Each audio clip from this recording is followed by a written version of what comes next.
जय गुरुदेवाय नमः। जय राधे श्याम की। आज हम आपको सुख सागर से 9वें स्कंद का 12वां अध्याय सुनाएंगे। श्री रामचंद्र जी के पुत्र कुश का वंश वर्णन।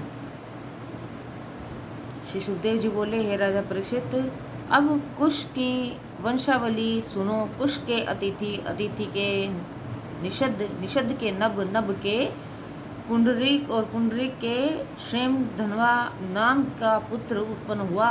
फिर सोम धनवा के देवनिक और अनेक अनी उनके प्रियात्र, उनके बालस्थल और बालस्थल के वज्रनाभ नाम का पुत्र उत्पन्न हुआ।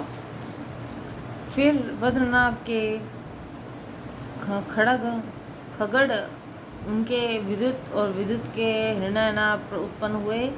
फिर उनके पुष्य के धुर संधि, उनके सुदर्शन, उनके अग्निवर्ण, उनके शीघ्र और शीघ्र के मरु नामक पुत्र उत्पन्न हुआ।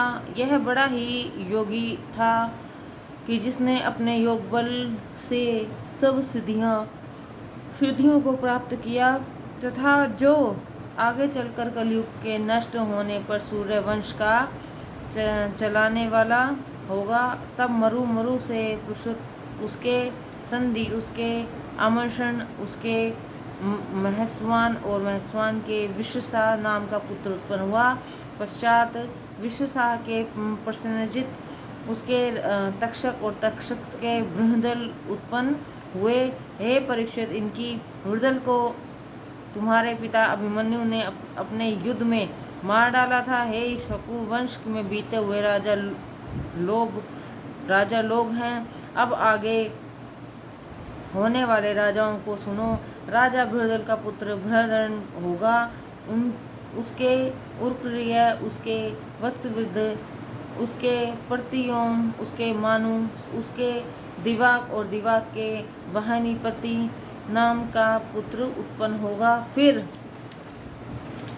उस वाहिनीपति के सहदेव, उसके वीर, उसके बृहस्पति, उसके भानुमनु, उसके प्रतिकर्ष और प्रतिकर्ष के सुकृतक नाम का पुत्र उत्पन्न होगा।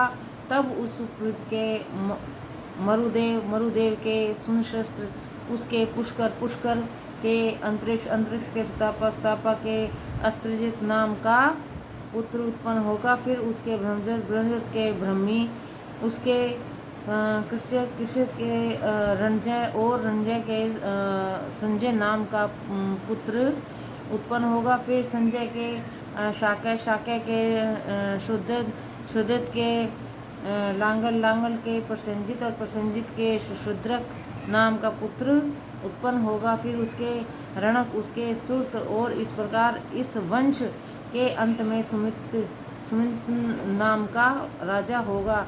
यह सब बाहुदल के वंशज कहे गए हैं। बस राजा सुमित का वंश यहीं तक चलेगा। जय गुरुदेवाय नमः। जय राधे श्याम।